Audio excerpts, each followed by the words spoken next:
it done just right. 5-day sprint took us to new heights. Make it, build it, your dreams ignite. We're making moves at turbo pace. Hi all, welcome to episode 2 of Community Updates. This is our weekly show where we share everything going on in the 5-day sprint universe, things inside the community, interesting things that other members are doing, what we've got coming, and maybe just general topics around AI. And as always, I'm joined by Mr. Ollie. Hi Ollie. Hello, how are we? I'm good, man. Good to see you again. Yes, thank you so much. It's been a hell of a week, so I'm looking forward to cracking into some of these topics, right? It has. It's been a very active week, you know. It's been really nice to see so many people engaged, locked in. I've been loving like how just exactly that, engaged everyone's been. I remember messaging you, and I spoke to Kareem over the weekend as well. When I opened the community, and you know, someone had shared something, and it's just like, you know, 6-7 comments of everyone sort of jumping in and helping them ideate and figure out this stuff. And I got inspired. I actually pulled over my car in a parking lot and started replying back to everything. I was like, this is like so energizing, you know, to see this happen. And it's just, you know, this is, you know, organic engagement and people from all across the globe just helping each other out, you know. I love it. I remember saying to someone the other week that it was last week's session. I ended up on Friday just building stuff. Like I just got to the stage at the end of the day where I started building. Because there was so many different like golden gems inside of Daniel's call from last week, and then of course other people sharing stuff that I was like, cool.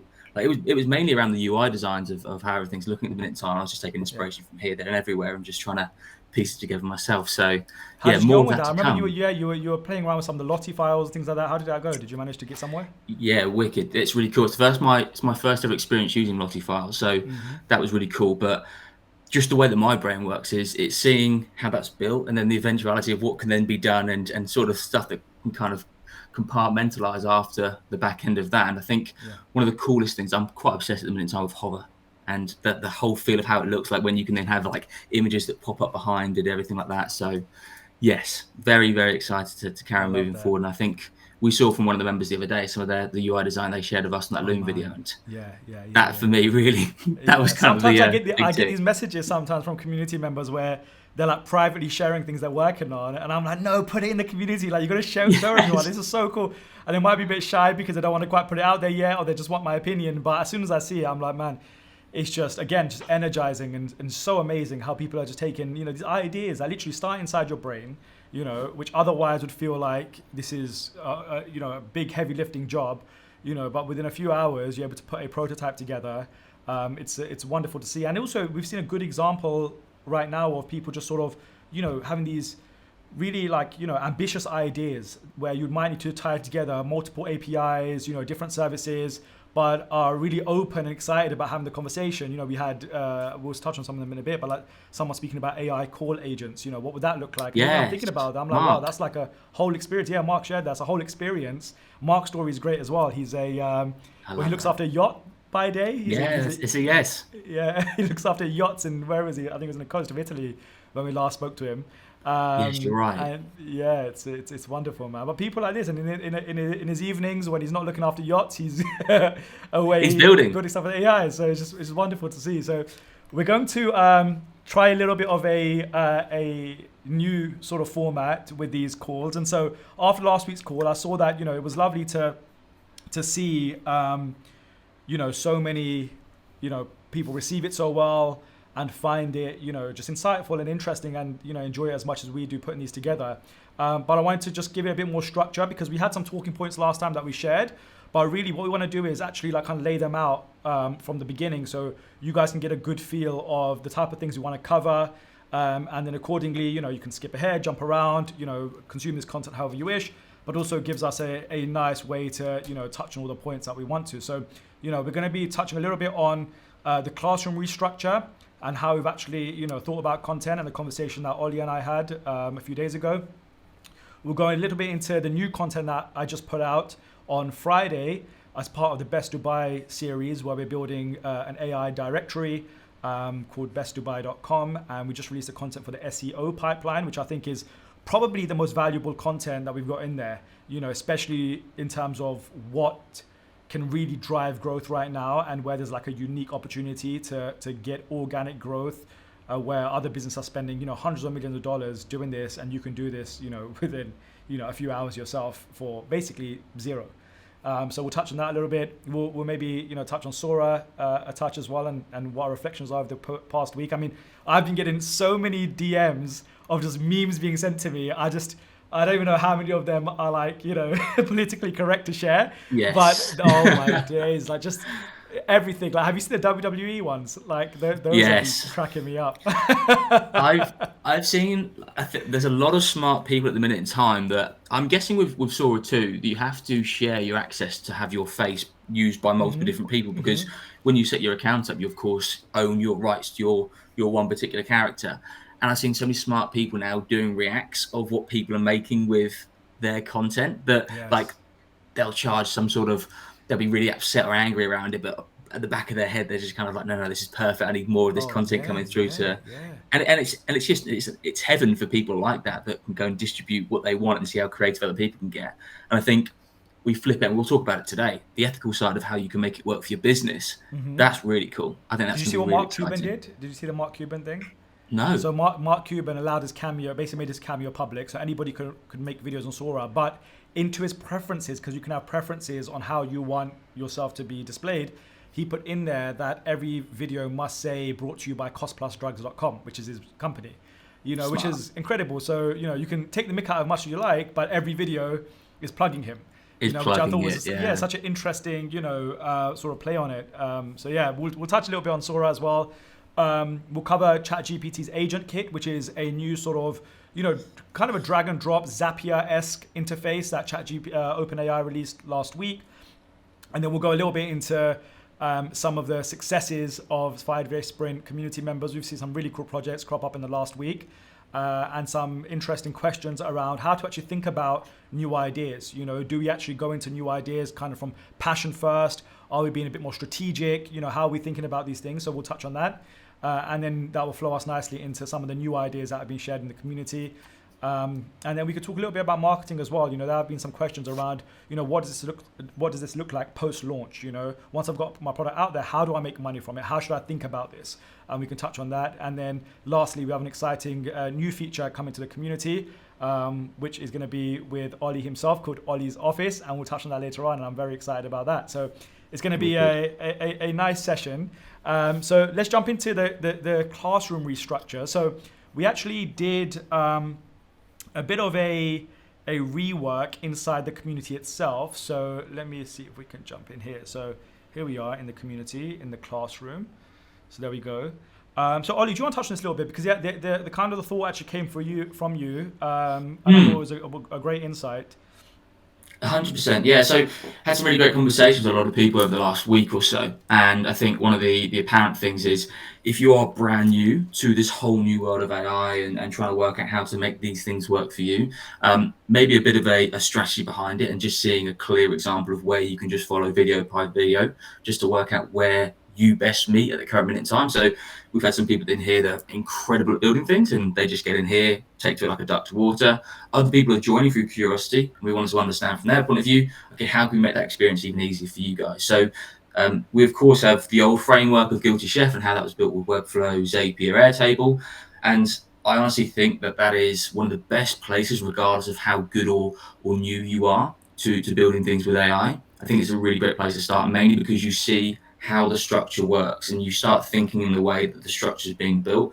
And of course, you built 5daysprint.com based around this whole structure here and with additional add-ons, but it just makes it work within seconds. Whereas this, you can learn behind the lid and understand exactly where do I need to start thinking in the right places. If errors do crop up, can I correct them myself rather than relying on something different? Because that's going to be so important for people when they get into that stage of they're launching these products or they're working with other companies, other brands, and they're delivering this kind of value to them. If something did happen, do you know exactly what stage you can then jump into to correct those errors? So that's kind of where we've looked to lean towards it. We didn't want to take anything away from the community because each respective area, as we found, I mean, jumping on last week with Dan as well, the mental model section for him was so important because it allowed him to start thinking differently.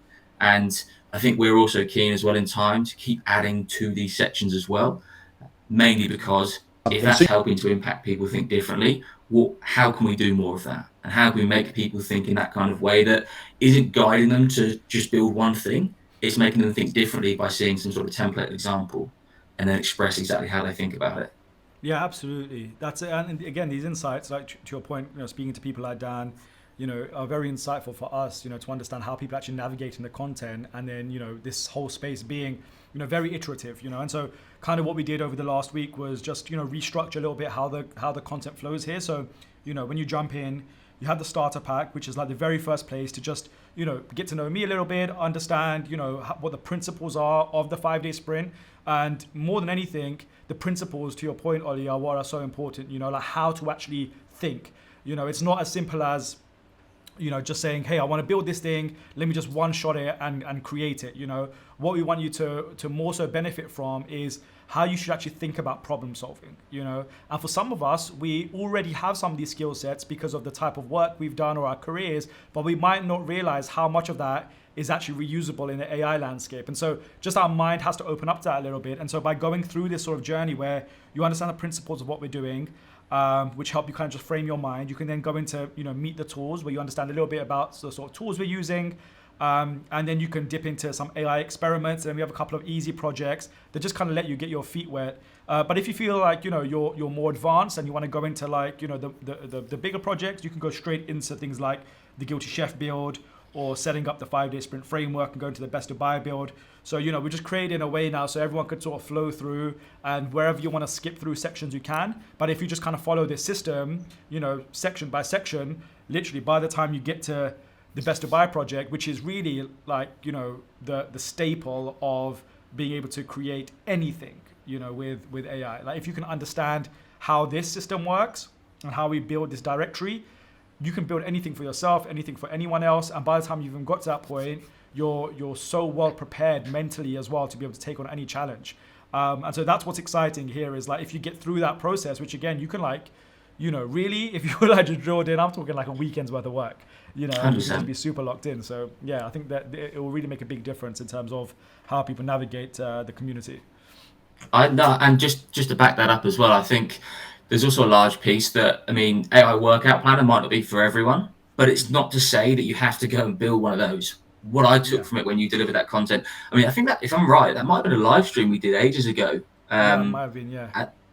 Or at least you definitely showed us in the live stream how it works, and you went to go and deliver it and build it to content for here. That for me was like, I don't need a workout planner, but if I look at Guilty Chef and how it is where you can then go and build your own recipes, for example, like for me, that's exactly how I interpreted the workout planner. Yeah. So I was then thinking to myself, okay, cool. With my projects, how can I go and build something that, again, you could put a subscription layer over the top of it if you want to go and make some money from it, or you just have a differentiation to other websites that are out in the space or other sites in the space right now that you can actually allow people to go to your website instead of just grab information and leave.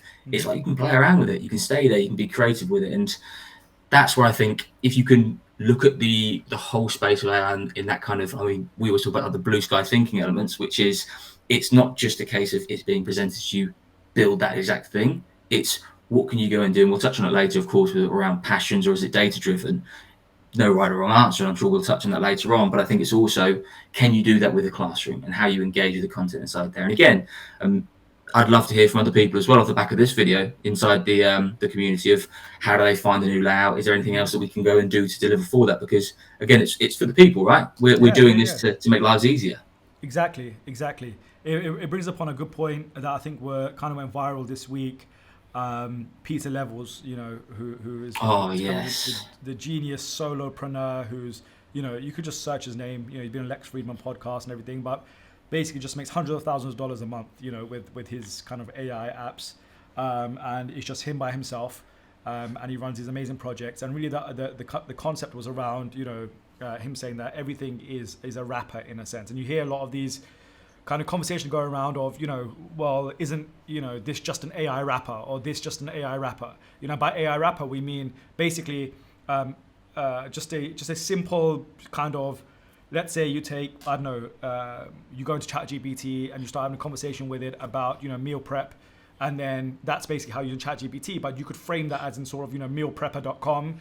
and then build a beautiful UI around it and have the same sort of chat interface type of mechanism going on, but that's the wrapper, and that becomes your brand in a sense. And he was saying, well, Yes. everything is a wrapper, a restaurant is a wrapper for a butcher is a wrapper for a cow is a wrapper for, so he's just explaining how like everything is sort of a wrapper of a wrapper. And so we shouldn't get so hung up on this idea of like, well, that's just a wrapper.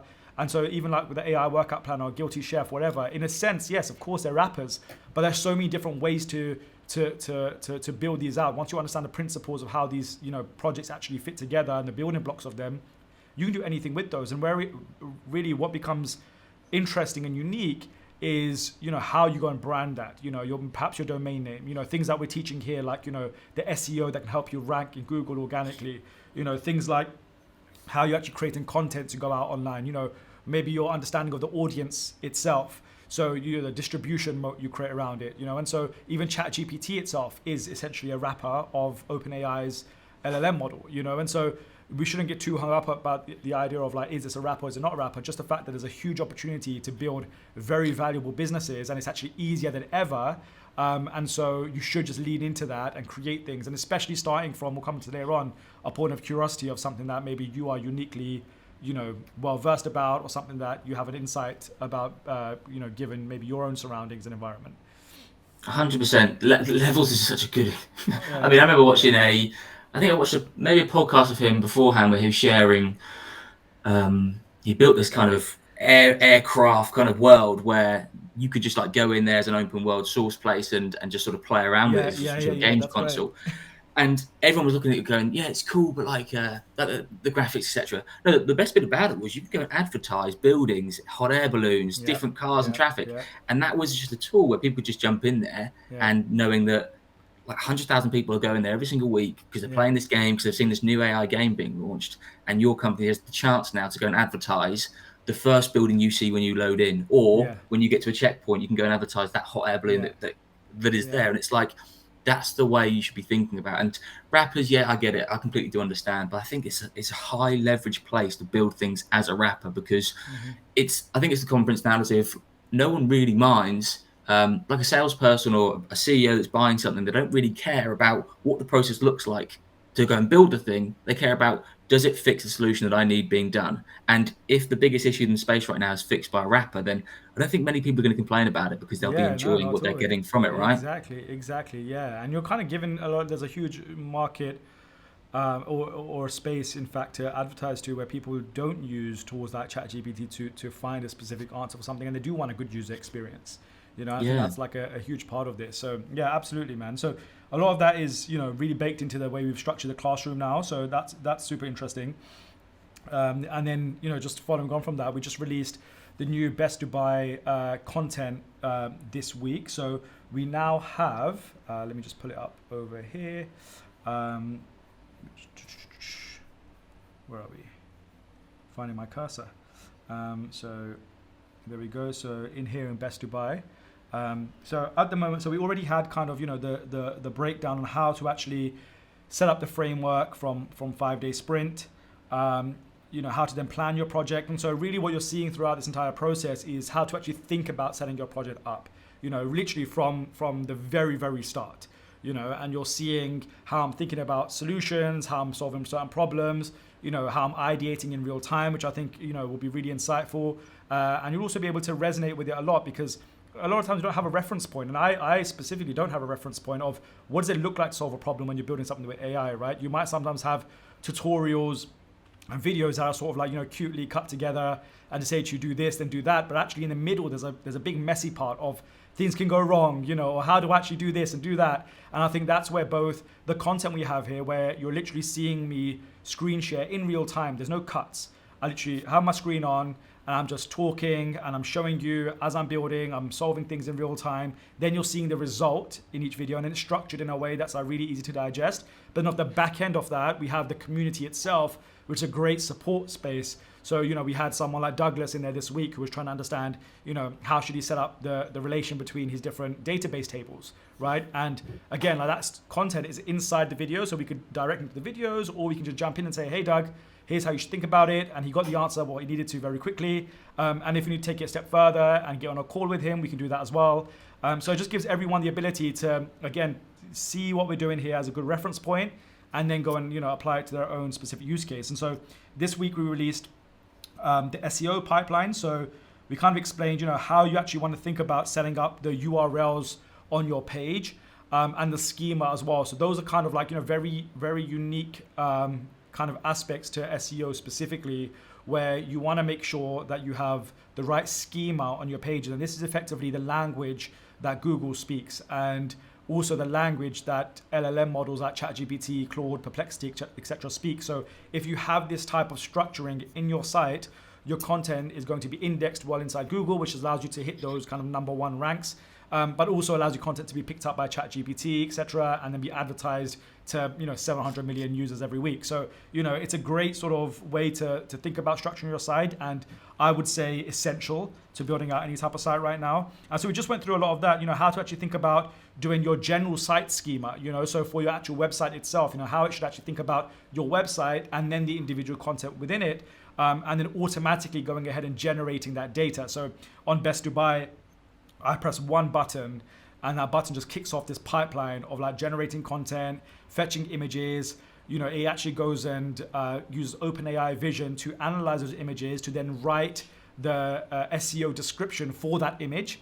So it actually describes this is a indoor seating area inside said restaurant with a very luxurious table setting, with whatever pepperoni pizza on the table or wherever it might be, and then names the image accordingly. And that naming is really important, because when you actually look at images in Google search, Google is also indexing them based on the alt tags, the metadata, and the image name as well, right? And so even if you look at right now at sites like TripAdvisor, it's interesting at how little they are optimizing their images, right? Because they might just be putting images on there that are sent to them by the restaurant owner, for example, or users uploading them, but they're not actually going through a sort of filtering mechanism.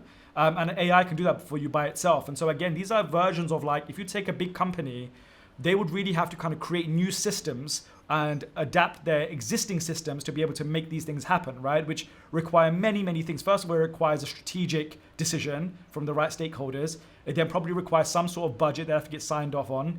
Then it requires the actual people to have the know-how to actually go ahead and execute it. And by the time they do all of this, the needle's moved again. And I think the great way of building right now and using this type of systems that we're sharing is, hey, you can be doing that before they even do it. So it's not a coincidence that my sites are ranking above a lot of these big players, because we're using strategies that they're not even quick to adapt, and they won't be quick to adapt. And so if we're using them and they're working, you guys can absolutely be using them and have them working. And that's, again, another version of when we say kind of flip the way you see the world on its head. It would seem almost, it wouldn't even you couldn't even make a common sense argument, outside of the AI world, of how you could actually compete with, billion-dollar companies in search. But right now you really can, because it's just about doing the small things and automations that are very, very easy to implement and do yourself, that they could do, but they just have too big of a bloat in their company, let's say, to be able to do that. So yeah, this is another reason that I find this fascinating, and is a unique time to be able to build in this space. So we just updated that with all the SEO content this week, which is in there. And the next section that we're going to be releasing within the next week or so will be how to actually design the interface to make your sites look beautiful as well.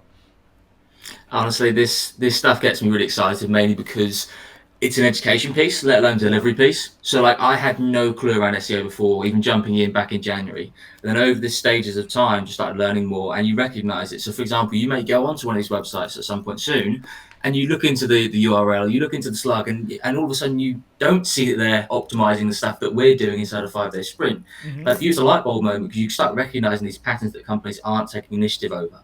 And that's where, from whether it's you just helping and trying to build your own sites, or you can offer that kind of service and advice later down the line, because you've got that education from a place like this, because it's not common knowledge to find this information out. Hence why having a space like this, is so important, just to jump in, adapt, learn as much as possible. Because like you say, I remember I've gone through sites recently where I've just looked at things, and like subconsciously I'm looking at the URL now, and like I don't know why I should be looking there, but you just see patterns because the URL is really short, and I think to myself, there's so many different words, the keywords they can be adding onto that URL to make it kind of help push even further on, just from that one image alone.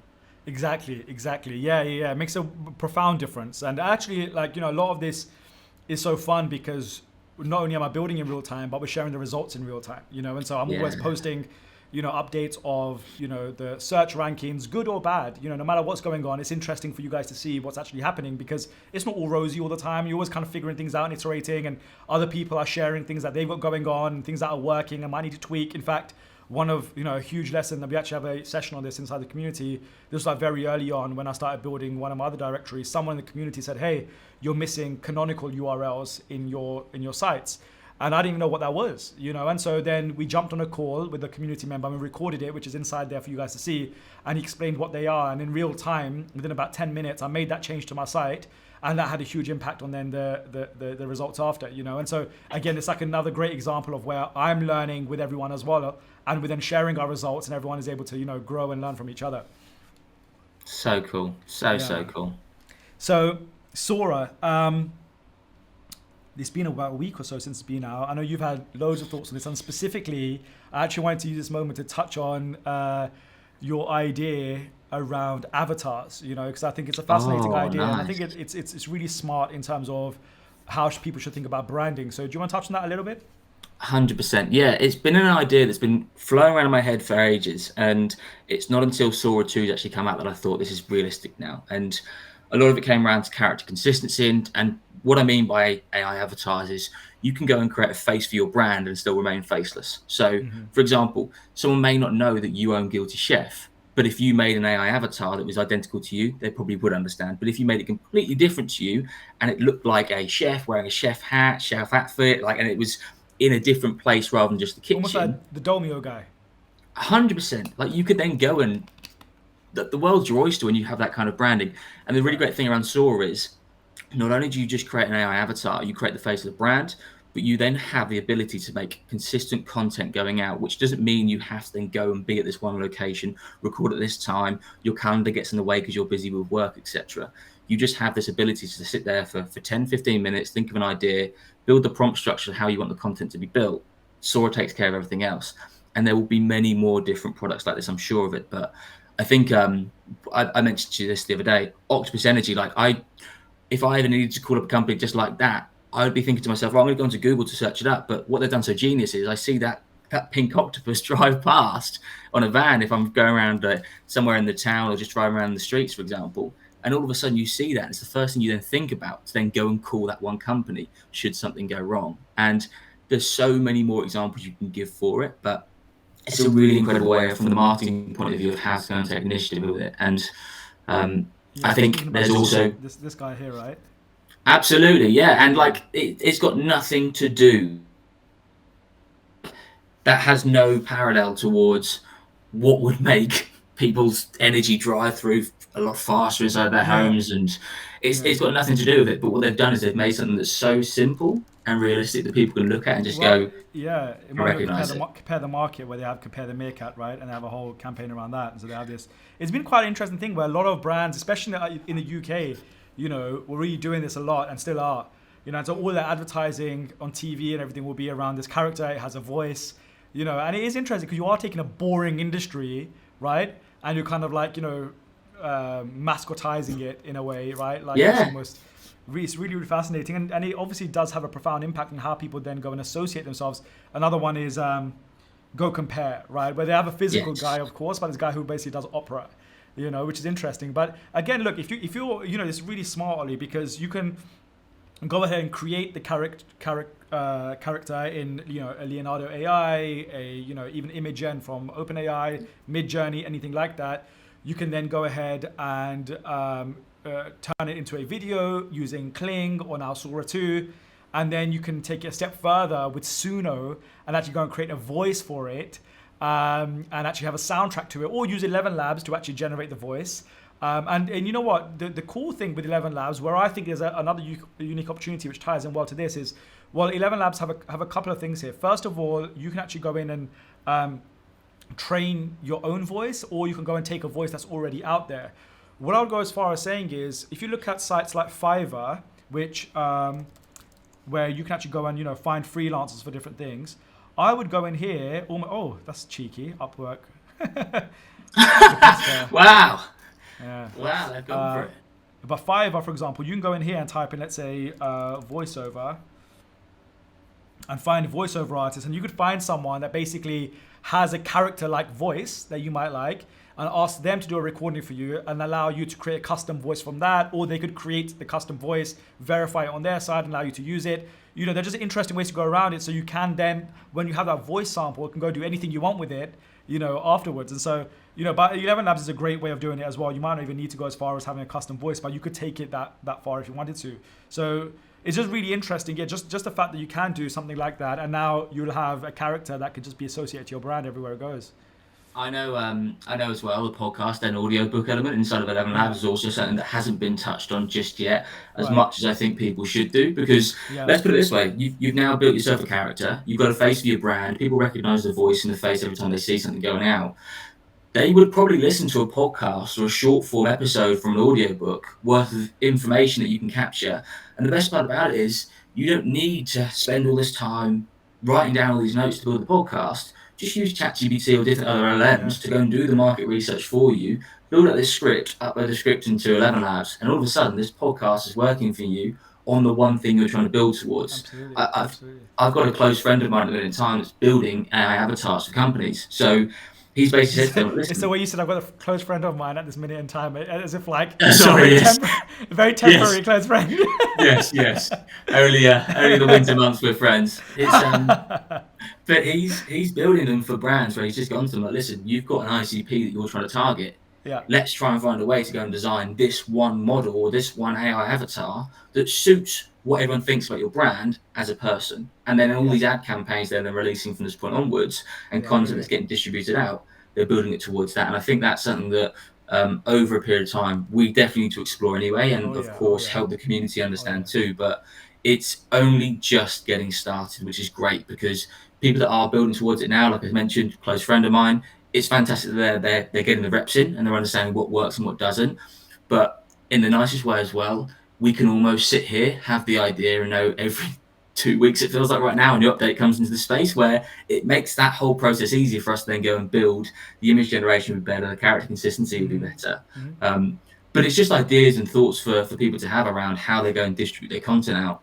No, it's so true. And really, it's kind of, giving me, just, antsy feelings, because I kind of just want to get to that stage where we can start doing a lot of that marketing. And because if we just jump into it right now, it's almost like a, isolated experiment. But really what I find fun is that we can do things with the context of the projects we're building. So like when we get, Best to Buy to that stage, okay, what does the AI marketing version of that look like, right?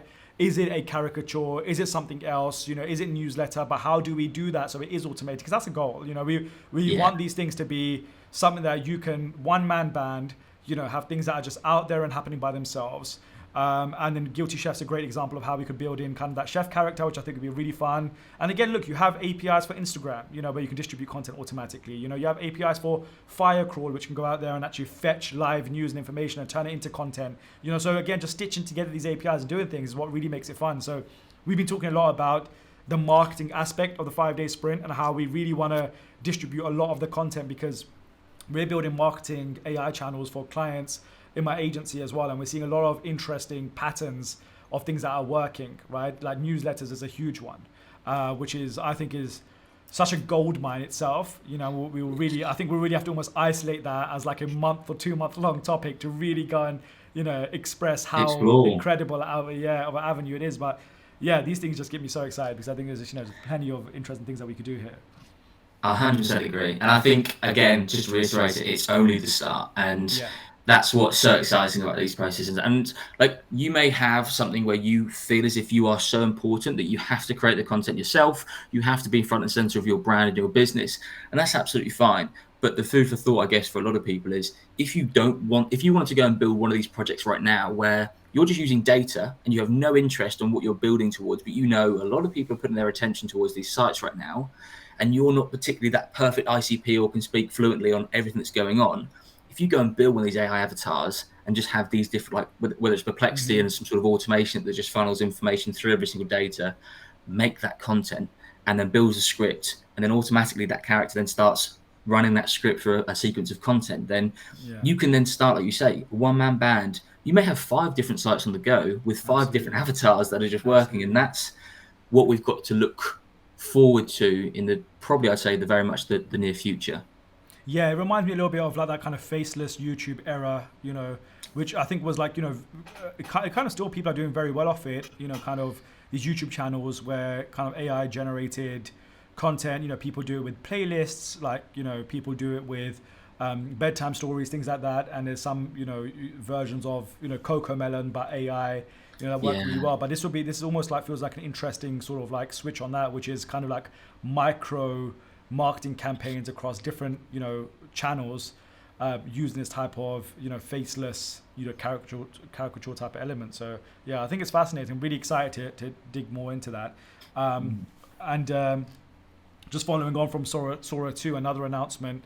By the way, just on Sora 2, in the last week as well, OpenAI announced that the Sora 2 itself is available in the API now. So that means that you can actually start building with it programmatically. So you can do things within your platform, such as allow people to generate videos in your platform or create marketing assets just by pressing a button and have it run a whole prompt, which I'm really keen to play around with. So that'll be really fun too. And on that Wicked. same announcement day, they announced Agent Kit, which is essentially a way for you to like build out applications, a bit like we said, a bit of a Zapier type of system.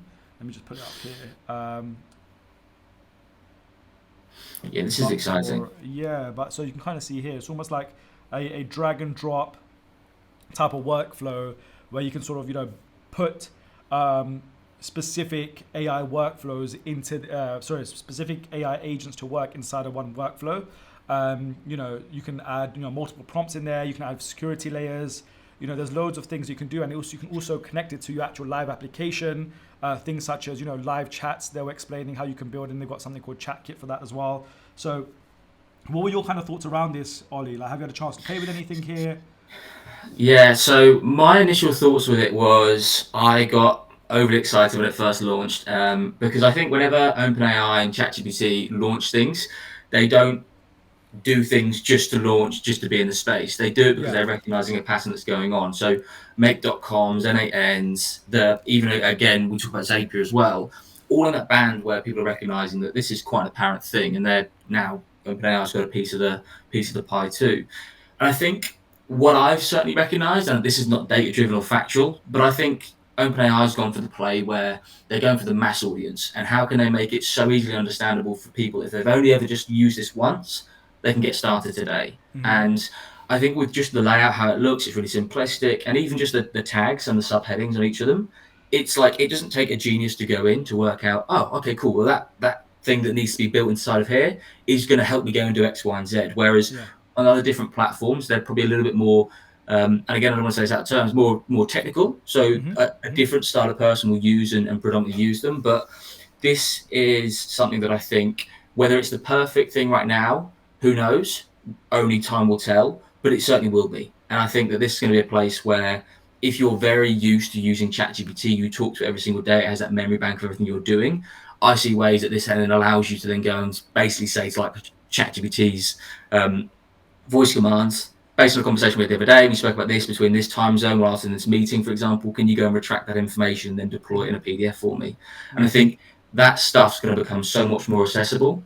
And whether rightly or wrongly, people have different views on this, but I think this is an exciting place to be part of now. Even if you're just using it just to try around with.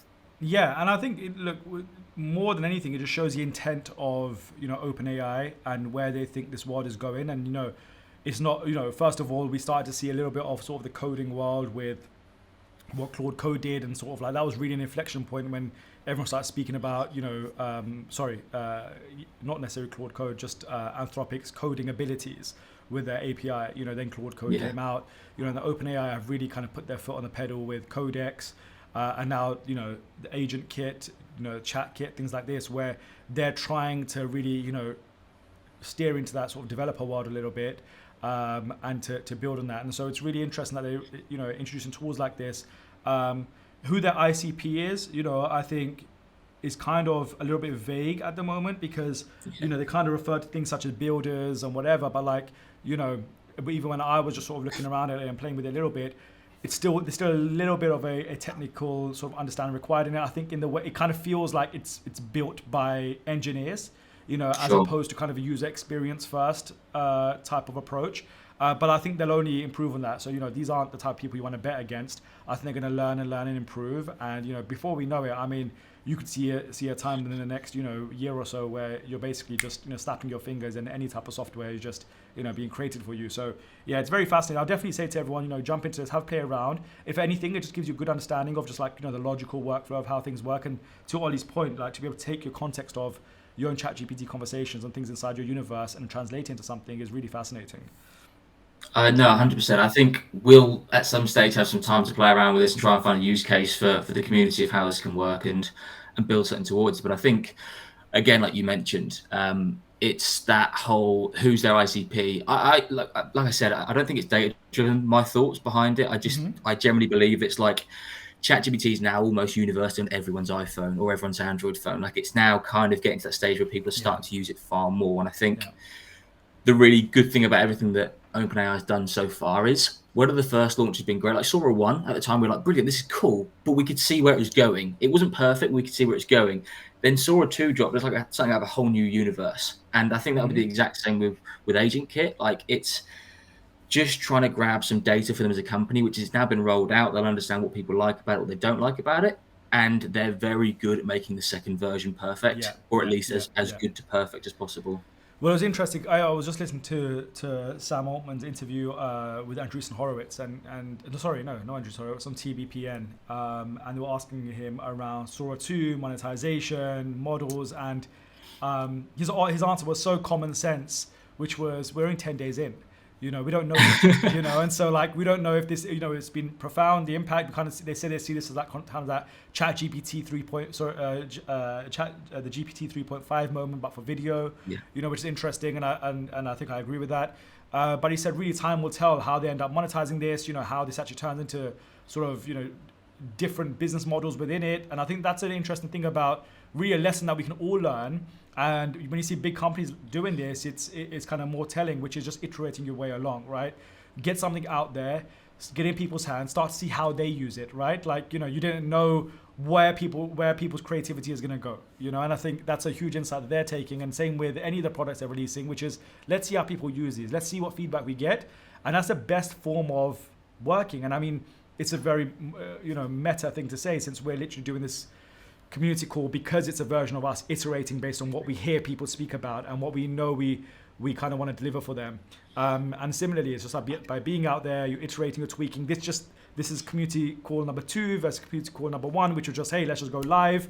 Let's do it right now. Let's just do it. And then community call number 2 now is, okay, let's tweak it a little bit. Let's like do a bit more of a visual for the agenda or the docket. How do we actually improve this? And maybe by version 10, it'll be somewhere, better. And so it's just a great, mindset in general, which you can take from big companies that we're trying to adapt as well with everything we're doing. We just iterate your way along. So I think that's a very, very important point.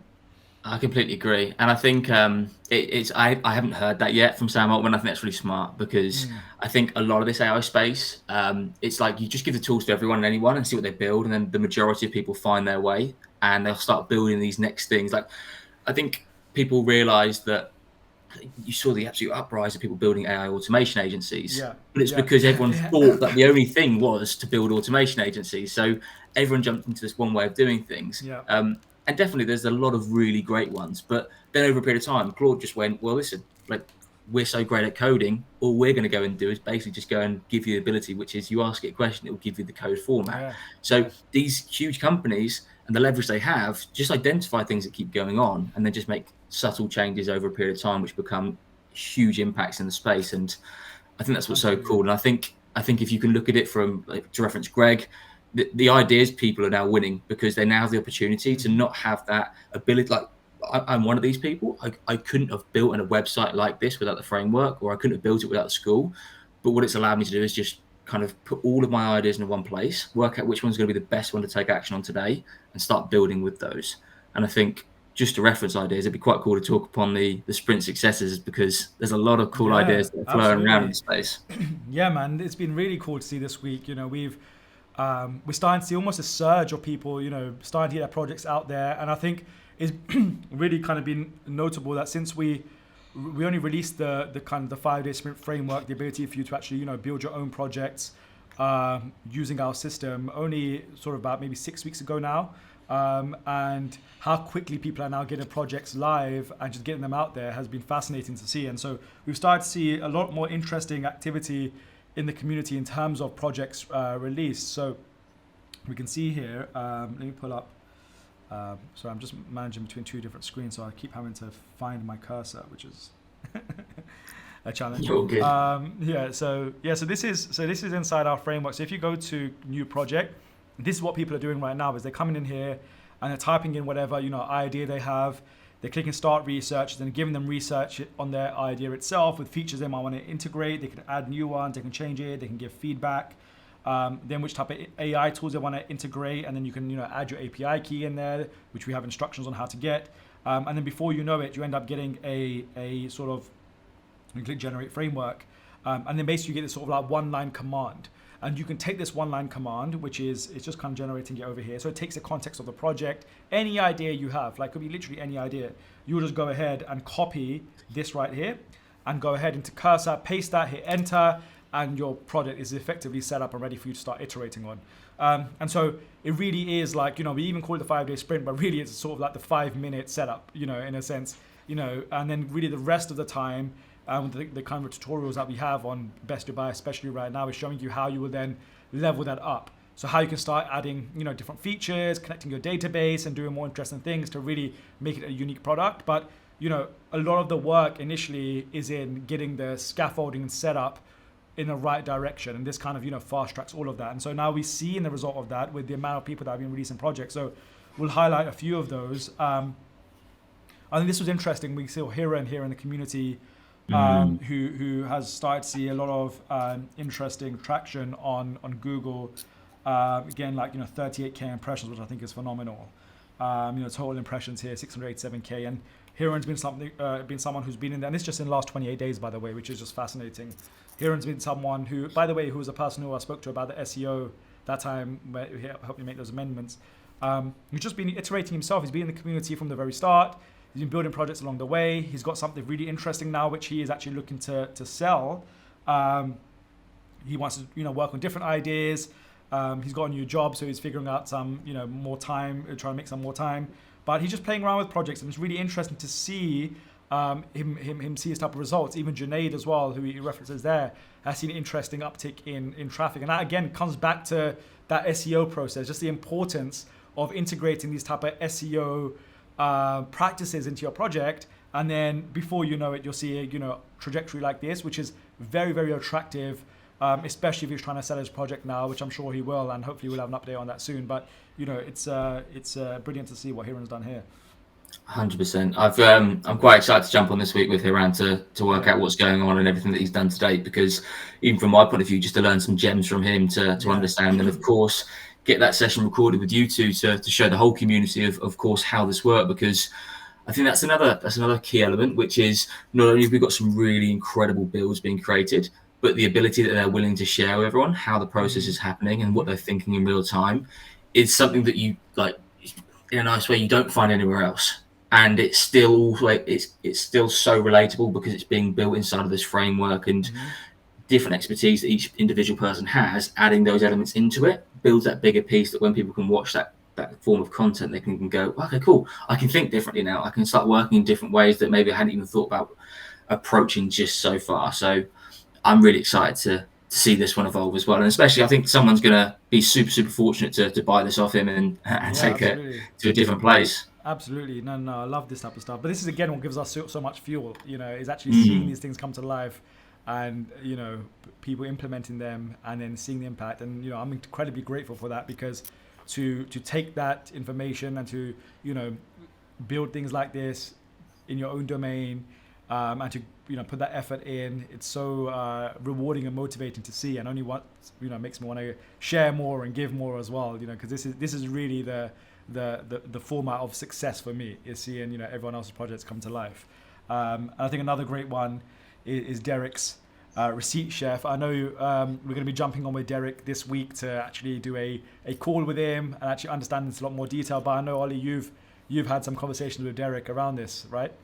Yeah, indeed. And I actually play with it as well. So Derek was Yeah. fortunate enough to give us all access to use the pro version. And just the speed of how it worked for me was it was mind blowing. More from the point of view, which is I know how fast AI works. I know how well these platforms can work, but just seeing it in real time work, where I just said to it like in real broad terminology, create me a lunch today. It has to be high in protein and green vegetables only. And within no word of a lie, within 3 seconds, I had a whole recipe ready for me to go and create, start building upon, and then I go and cook it today for lunch. And that simplicity, which is in my head now, I'm thinking to myself, well, if I'm ever stuck with what to go and create something for lunch or create something for dinner, but I know I've got food in the fridge to then go and do stuff with, I'll go onto Derek's website and I will then ultimately just go and ask this AI Yeah. feature, like what can I go and do? And it'll be a point of reference for me now to then go onto places like this to learn far Absolutely. more. And I know to a lot of people as well that there will be other places that they go and find this kind of information for, but it's the readiness of it. It's the fact that I can then go into here. It's a trusted place now. I'm fortunate I now know Derek and I've seen a lot of his work that he's building towards as well. But how clear that information was to understand and see it work out, I was just I was blown away just to see it just drop in randomly on a Tuesday into the Yeah. school community and then be like, I'm playing with it right now.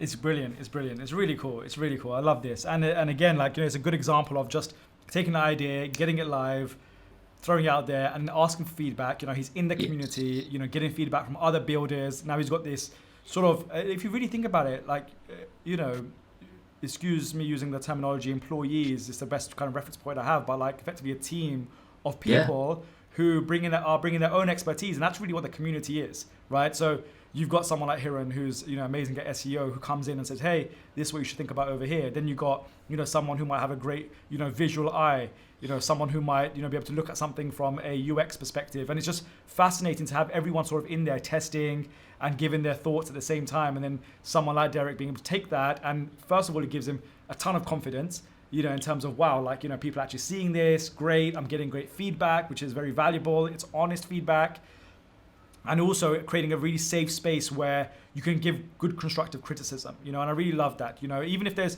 sometimes there's things that I found a small bug on his site, DM'd him, he immediately got on there, fixed it, said to me it's fixed, you can try now, it's just incredibly rewarding for both parties, to have this sort of collaboration, and we're just seeing this thing sort of, be built out in real time. So I'm really excited to jump on with Derek and actually, get into his brain a lot more of how he actually put this whole thing together. I am too, and I think one of the things that's really wicked about sites like this is the first version of what he's built, and Mm-hmm. because what he's done is he's accepted the fact that this is a first version, it's gone out live. I mean, it's perfect as it is, but it doesn't stop a company or someone going across to Derek and saying, Derek, why don't we change how the format looks for the first page? Like we can then go and do this with it. We can change this. There's a UI design we could say that's going to be a really great reference point for you. But because it's live and people can see it working, they can play with it. At least they can see it Absolutely. out into the wide world. And Absolutely. I'm so guilty of this myself. I'm sure many others are. We want the perfect version to go out first Mm-hmm. time. But Mm-hmm. Mm-hmm. if the foundations are built, get it live, see how it's Well, taken, take the yeah. data from it. The Dan, last week from last week's members at session, which is on YouTube now as well on my channel, is a great example of that. Like he just put his site live and he's got 100,000 views in a couple of days. He's getting all his eyeballs on it by using interesting marketing strategies like Reddit and cold emailing bloggers.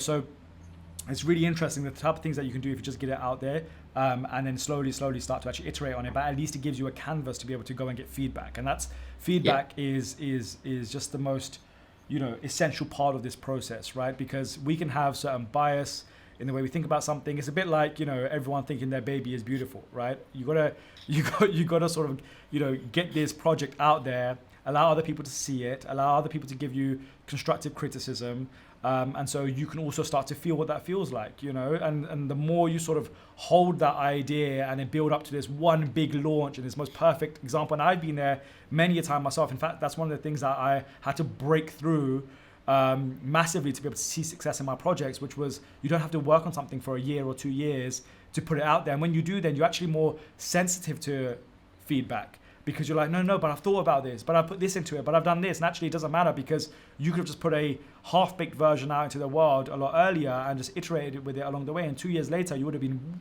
much further along than where you were by trying to perfect it all on your own. 100%. I've got a question for you, to be fair, then, Omar. With information and feedback like that, would you, like, let's just use Derek for example, if someone gave him a question in the community today and it was just a couple of sentences long, would you just copy and paste that and put it into the framework, i.e. put it into Cursor Claude Code and say, how can we build upon this? Or what's your process around trying to then take feedback and then build it into something? That's a great question. I would definitely do that. I think I have done that on occasions as well, where a good example was on our actual My Projects page in the community, in 5daysprint.com. There wasn't, right now, you can actually go in and edit the name here in line. So I can change the name of this to, whatever, London's SEO hub. And now it saved it automatically, so that spinner there. But before, this was when I launched it, you can actually edit the name. And so people creating projects, but they want to change the name of their project. And someone in the community actually gave me that feedback. I then went in and then spoke to Claude Code and I said, hey, just got this feedback. We want to add this feature in. Can you help me build it and give me some suggestions of how we could do it? I didn't want a save button or anything weird in there. I just wanted it to be in line where you could just type here, edit it, click off, and it saves the way it does here, and it updates in the database in real time. And it went ahead and just did that. And it probably was like a 5-minute task. And the great thing about that also was that by giving that feedback to Claude Code, it was quicker to actually implement it, get the job done, but also meant that kind of huge reward for me was to be able to go back to that user and say, hey, that's fixed. You can now jump in there and you're good to go. And one feature that now is a new version of that is being able to delete projects. So people actually want to go in here and actually delete a project if they want to. And so to create something here where we can do that would be really interesting. And so that's an example of something that could just jump into Claude Code and probably within a few minutes actually have that done. That's wicked. That's so cool. So that I find really interesting. Actually, let's see if... Oh, no, I don't have my whole setup here. Otherwise, we could have done that. Maybe another time we'll actually go out and build a feature like that and actually do it. Yeah, definitely. Things like this can be done really quickly. So another good example, which just came up on the weekend. And this really got me excited because just look how beautiful this site is. So this is Hader inside the community who put together... Look at this floating sort of, with the background bubbles. Like, the detail he's gone into on the design is fascinating. And he's created this project. And even the way he shared this in the community, he kind of came in here and he said, he just said, feedback, please. And just literally openly asking everyone for feedback, just saying, I'm still early trying to figure it out. And then everyone is in there sort of giving their feedback and thoughts. And I added my 2 cents as well. And then, asked him if we could get on a call with him because I thought it'd be really fun to actually show this to everyone else in a bit more detail and get into his brain. But this is a great example of a beautiful project that's been built out using the 5-day sprint framework. He's gone in there, created effectively a tool where you can upload your podcast episode. Look how beautiful this is, man. This guy's definitely got some cool design background. Look at that. As you're scrolling, he's doing that sort of stuff on the side. AI processing, so it takes your transcript and then generates actual marketing assets. So, Twitter post, LinkedIn post, other content that you can go and distribute, which I actually think it's like such a brilliant... Man, this design is so good. That was my favourite bit. It was this bit here. This bit here. Because what I love about this page completely is the second you click onto it, you know exactly what to expect. Like, it's so clear. Everything there it's perfectly laid out, which is you can just understand it. But this one feature here is the upside of why you should go and use a site like this, a product like this. And I think the UI design, the scroll features are great. The animation are incredible. It's stuff that I've actually myself have spent time going to different marketplaces and looking for that design, so I could then give it back to Cursor and Claude Code to say I want to then go and build this inside of my projects. So I love the fact it's working and it looks perfect as well. And I'm getting sold on it in real time because I'm seeing this and saying 2 to 3 hours work writing show notes, and I'm literally sitting here writing notes with a pen, of things that, from this episode we're doing right now. And so to be able to use a tool like this and just throw it in there and have it clip things would be, phenomenal. So I love the fact that it's speaking to me. And actually, I think the way that it's designed is what's resonating with me, right? I'm actually willing to read the content because of the contrast and how he displayed everything. So it just shows, a level of design skill that Hader has himself. This is brilliant. It's the thoughtfulness that goes behind it as well. Fantastic. And it's keeping people on your site as well. It's that, some sites are there just to look pretty, to redirect people, but this one here is so great because you're willing to stay on there for a while. There's information that can grab you at any given stage. And I mean, just look at that. It's just, I know to most people, it may not be like the most like, oh, it's just a fancy feature. But like, I guess I'm speaking probably on behalf of both of us here. Those are the things that we love building towards. And that is the thing that we take inspiration from. And just to see here as well, like the detail he's gone into with, so clearly he's gone and taken a lot of the classrooms and built in the SEO really well, because he's got his whole schema built in here, which is perfect. So he's going to get ranked. He's got his FAQs in there. So this is the type of schema we're talking about. And then he's like, structured his content really well over here as well. Took canonical URLs as well, which is brilliant. So, and the fact that he's so humbly in the community asking for feedback, and this guy is, a genius himself is fantastic. But this is another great example of like the type of projects you can build. And I'll be curious to see how quickly he built this using the framework. But this is like, really standout piece that is a great example of what's capable in terms of design, and we could all learn from this. So no, it's fascinating. It's a brilliant job, Hader. Yeah, this is incredible work. I love this. It really is. So we're seeing a lot more of the. Go ahead. No, we could get stuck all day on just like the other features we probably haven't even referenced in this one site. There's so much, but I want to reference again. The simplicity of it is great. It's simple, but it's also really technical. It's just as soon as you land on the page, you know what to expect. You start scrolling through it, the different features attract you to stay for longer. And then you hit with the upside potential of why you should use this one product over everyone else's. And it's just like, cool. They're hitting at the right points. When interest may peak because you're then scrolling, you then get hit with information. I think that's so important. No, it's fantastic. And that really energized me this weekend. I saw that was one of the examples I told you when I just had to pull up. I literally saw his example. I think I was at a drive-through ordering food. And I was waiting and I was scrolling on the community and I saw that post, opened the site. It was beautiful on mobile as well. This is the first time I'm seeing it on desktop, by the way, because I saw it on mobile before. And I just pulled up and I had to reply and give him my thoughts. And, I was so excited about that. But yeah, it's just incredible, man. So great job, Hader. Great job, Derek. Great job, everyone in there, creating right now. And there's so many other people, Hiran as well, like we're saying, what he's done with his project too. So no, brilliant stuff. And this is all, by the way, just in this past week. So it's Monday today. I'm fascinated to see what will happen, this week as well with everyone's sort of progress and where these projects end up going to as well. That's so true. Yeah. So great. That's some of the successes in the community. So this is a point that I think you added around how to decide on the idea. So this was based on some of the conversations you were having with community members. Am I right? And also ties in with some of the thoughts that I had as well, because when I originally started back in January, February time, I was taking inspiration from your ideas around building things towards restaurants and also the idea of having places that people can go and visit. But then I was also keen to then try and launch a business, or at least build something that could have the ability to then land itself to become a business one day. And interest was now having a few conversations with other people as well, which are they're also having. I mean, Safina's a great example. Safina's project is going to be incredible once it's done. Like, it genuinely is really, really cool. But she takes her lived experiences.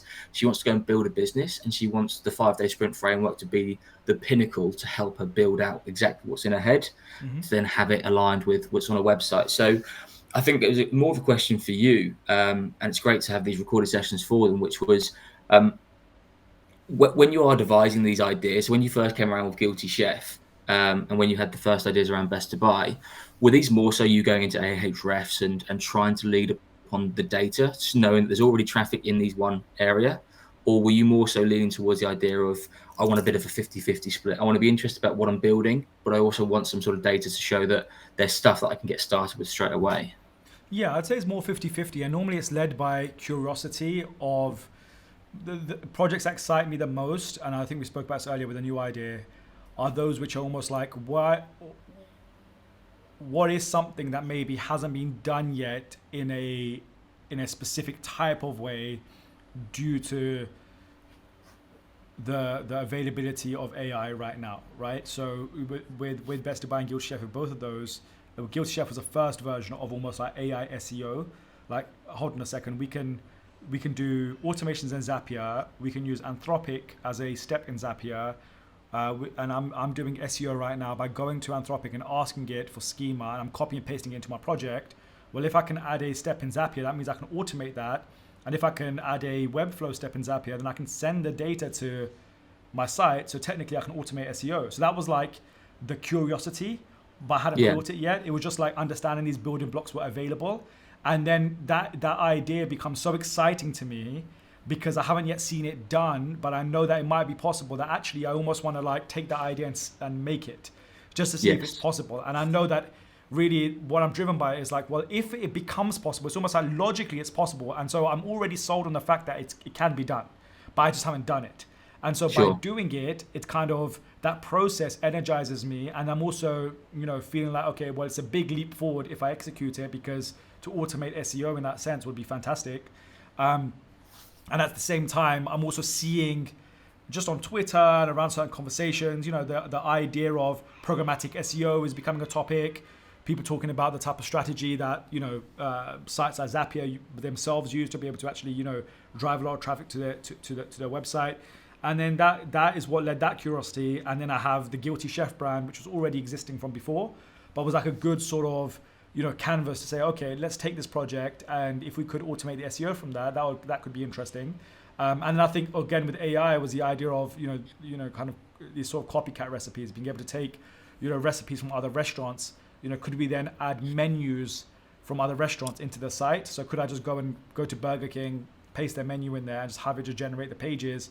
Which so now I've got content at scale, but I've also got SEO at scale. So it kind of gave me these two unique aspects, and then sort of like the layer on top of that was my design skill. Could I then make it look beautiful? And so it's kind of a combination of all these things. Using your own unique skill sets, your own insights, the things that you're seeing. But I think a lot of times the driving force is like a curiosity to create something that probably wasn't possible before. And I think that's why the Best Dubai project now, what we're doing in terms of rebuild, is really interesting, because I'm highly curious about, well, what does it look like if we do image SEO in this way? What does it look like, excuse me, if we're able to, build a site much faster because of the 5-day sprint framework, but also then add programmatic SEO and also make it beautiful. So now it's like compounding all of these sort of unique skill sets. And so, yeah, I think that curiosity is what really drives me. And then when you see the success on the on the output, in terms of the traffic coming to the site, ranking in ChatGPT, etc., that even makes it even more fulfilling. So That's interesting. Yeah. No, that's really interesting. I've always looked at it in a different light, because I looked at it from coming into the community. I try to work backwards in a weird way. And I think it even highlights more so the conversation we had today over like Sora, for example. I almost think, what can I create that can have that kind of like scroll stopping content on social media, and then can I try and build that back into a site? Interesting. So you're starting with that marketing and distribution first in your mind. Yeah, absolutely. And weirdly, it's because I've never had that. I've never worked marketing role, never had that kind of inkling to do so. But what I have recognized, and just seeing trends in just social media itself, moving away from social media more to interest media, if I can grab someone's attention with some sort of scroll stopping content, knowing that I have some form of sequence that links it back to a link in bio, the link then takes them to the site, and there's something for them to engage with and enjoy. That's where I've started trying to pin my attention towards now. And like I mentioned to you before, I really love the idea of trying to build the new BBC Bite Size, but for children. But it allows them to start playing with AI, but not feeling as they're back at school anymore. So my whole thought process was, you could have a really incredible platform and it's an organically growing, fantastic school. How can I then find the content that works with it? And even more so, can I start doing the content before the site's even finished? So it's almost like that waiting list you're kind of building, which your followers are adding up, comments are adding up. It's the validation, which means that at some stage they have a place to then redirect themselves. And a lot of that inspiration came from Teeny Tales, because it had that landing page where we could then just arrive ourselves there. We know at some stage it will drop, but we're also then seeing from Greg's podcast that you did with him, the videos that have been distributed from there, and equally kind of creating those images, which are like the 3D Pixar animated characters. Well, someone will then think about that idea and go, okay, cool, maybe I can then go and design this, this, and this.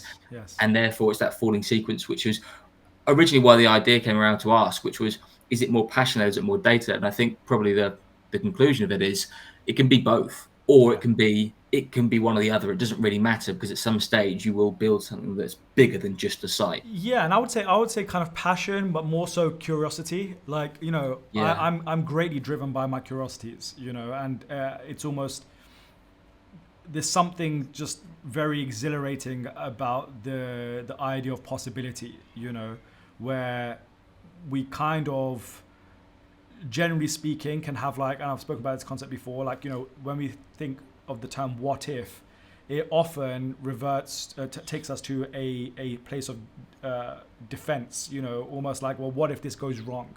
What if it doesn't work?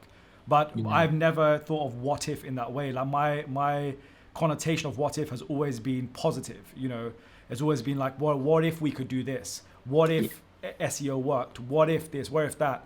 And so many of my ideas start like that. And so that what if really drives me. And that's really what it is. It's like, as soon as I'm like, okay, well, again, with this, literally how we're doing this content right now is a good example of that, which is, well, I know that, yes, I could go and get a studio and, buy all this equipment and, you hire all these people and all this type of stuff. But actually, well, what if I could just sit in my house and make it look nice and find out how to use streaming software and, make it look nice and, now add a presentation to our thing. Like, but the reward is so much greater because it's almost like you just sort of figured it out by yourself. You know what I mean? And it took you no time. And it's like, going against the status quo of like how people normally do it. And it kind of makes you feel like you've got a bit of a competitive edge, by being resourceful. And so that's how I think about all of these things. It's like, how can we be resourceful? And AI allows you to be more resourceful than ever, because of the amount you could do with just tools like Cursor at your fingertips. So that's, I think, definitely what drives me the most. I said curiosity, and then data is certainly an aspect of it, because I think, to your point, I think that's the right way of thinking of it too, and that's how the community has been built, which is starting with the audience first. It's not necessarily marketing per se, it's more like audience. Let us find our audience, let us understand what they want, and then iterate along the way. So I think the way of thinking of of building in that sense is really interesting as well. No, 100%. And I think I think it goes back. I think Mark asked this question the other day, and it's a completely different question to this, which was like, what should we use, Claude Code or Cursor? Or maybe if it's not Mark, it was someone else asking that question. It's like, I think it comes down to personal preference. And I think it's the exact same with this, which is you can build something which is passion-led and some form of data then sort of validates the idea of it. Or you could just build it because you are so passionate about this and you're building a business towards it regardless. This is just the final piece of the jigsaw that's going to allow that to be built into something that can be distributed out and help you sort of launch your business or grow your business even more. And weirdly, I think we're probably touching in the ideas of like new ideas shared and product launch stuff and how you can have the low-hanging fruits all in this one conversation, because I think there's also ways that you can look at the whole build process, which is instead of just building it for you, if you have this framework and you have the instructions from the school community on ultimately like how are these things being done and what is the sequence process through your video format, then you have every reason to go to someone and say, listen, I can build this for you. I've got my own site that's ranking the first page on Google, it's having this amount of numbers hit every single week. What can we do for you? Let's sit down and have a conversation around it. And I think we mentioned this maybe on the community. No, it was the live call we had 2 weeks back on the Wednesday. And we were saying the idea of you can go to your top influencers, and if you have some mutual connections with people, how can you build them a site like this, like the Joe Witts of the world, where you can turn around and say, you're doing incredible work, sharing all these recipes that people should be building upon. Why don't we find a new centralized place using SEO tactics to help that even grow even further for your personal brand to allow that to work? And a bit of a tangent from that, I've seen an absolute uprise in CEOs now asking people to grow their personal brands. And like the amounts of money they're getting paid towards these current roles are incredible. And it's probably the exact same philosophy as this, which is, although it might not be a CEO, it could be someone that you admire, you want to go and support and have the chance to work with. Well, if this is the ticket that allows you to unlock that door to go and support them and give them some form of value, then it's another way to look at how these sites can be distributed. Absolutely. That's a huge incentive for those of you who are thinking about building with AI, and I think often we can get too caught up with like the end result alone, of okay, well, how is this thing going to make money? Well, how is it going to turn into a business, and what can I do with it? And that's because what we're trying to think about and overanalyze sometimes is the investment we're making in terms of time, cost, whatever, and there needs to be an output, and we get too hung up about that. And I think if you've maybe never built things before, or you're not comfortable with building things, you might not understand or be aware of, like, the value of the journey, right? And then not everything has to have a direct, if I do A, this will do B. There's a concept which I've shared before as well of kind of the messy middle, and that's really important, which is just this everything that happens in that process of learning and by doing is where the inspiration will come, is where the revenue ideas will come, is where you'll figure out who to target your product to, is where you might pivot, where you might iterate. All of that will happen by doing. And more than any of that, those are all just great wins by themselves, by the way, right? Which lead to ROI positive results. But even just by doing and learning the skill, you are making yourself into such an invaluable asset, right? And we spoke about this before this call, which is even some of the greatest CEOs might know how to run companies and might know how to do strategy, but don't understand how to actually build, right? And so, and same with celebrities or other influencers or people that might want to leverage this AI world right now, where if you can just hook onto them by using this AI skill you've got, your lands apart from people that are already within their team and infrastructure. And the point that I raised earlier on as well was, led on from something I heard Jeff Bezos speak about in an interview, I think last week, where he said that some companies, most companies like Amazon, the one thing they want to try and retain the most are those people who are mavericks, right? Those people in the company who have these great ideas and actually can go out and build them into the world, but they want them to build them internally to help that company innovate, right? And so they have to incentivize them accordingly. You have to play to their strengths of them being sort of these founder type people, these idea people, and so you yourself have to make yourself one of those people, because that is one of the biggest assets that you can bring to any environment. And to make yourself that in this AI world is profoundly unique. And to learn these tools, that to me is like where all of the ROI will come, is like the step after that, right? How you actually go and apply that. But you have to get into it to understand how to actually do it. And by doing that, man, you're opening up a whole world of opportunity. And if you just for a moment can ignore that sort of, well, what am I going to get immediately type of mindset, you're getting a whole ton of value. And, you almost think of it like almost like building armor upon yourself, or like going to the gym and growing your muscles. That's what you're doing here. And then what comes after that is the ability to go and, execute with it. Well, I think as well as you won't know this when you're building it, but half the time, most of the successful keys unlock themselves once it's out into the world. So like you can't go to a bodybuilding competition if you haven't already built enough muscle. And like exactly. Brands can't find it's a prerequisite for success, right? It's like it's the entry fee. Yeah, it is. In a way. It is, and it's timely. It takes a lot of time. It's the cost. If like we use the gym reference, like you can't buy muscle, so you have to keep turning up every day, get the reps in. You have to pay for your memberships. You have to eat well. It's all those sequences, processes, which is at some stage someone's going to turn around to you and go, "You're in incredible shape. Can you be part of our adverts? You're in incredible shape. Can we go and run campaigns and stuff?" Exactly. And it's the same with this whole process, which is websites and companies and brands will find you once it's out to the world. We take Derek's example earlier. Someone will find Derek at some stage and go, "I love what you've done with this. This one concept in particular is so critical and key. How can we make that work even bigger and better?" And because he's put it out to the world, it's now accessible for people to then start looking at that going, okay, we can determine what our own ideas and interpretations are of this. Let's go and evolve with that. Absolutely. And that's kind of like, a nice segue into the sort of ideas and discussion that we have in the community as well. Like, we're seeing people share ideas. So Gabe just, a few days ago shared this idea around a niche job board. How could you actually scrape data from maybe your Indeeds of the world, and bring that data into a place where people can then go and actually find jobs from it. And now we have a discussion in the community of people adding to that idea, which I think is again a very, very unique space. Almost like sitting around a campfire and like throwing an idea around, having people match you on that energy. And then I jumped in there and I said to her, you could almost have there's a LinkedIn Appify actor, which I use in the 5-day sprint. When people are onboarded, you put in a LinkedIn URL, we then go and get data about you and we store it to your profile, so you don't have to go in there and write a bio or whatever else. It's already there based on your LinkedIn, which is very useful. And also something that you could do where you can go and take people's URL for LinkedIn, go and get the information, then have a database of jobs which are live fed in from all these different sites, and then you could match people accordingly, which could be really interesting. So that was like a really good idea that just came up this week. Another one I really liked was Mark's idea. We touched on a bit earlier on around AI call agents, like, and I think you spoke about how you could, leverage 11 Labs for that, right?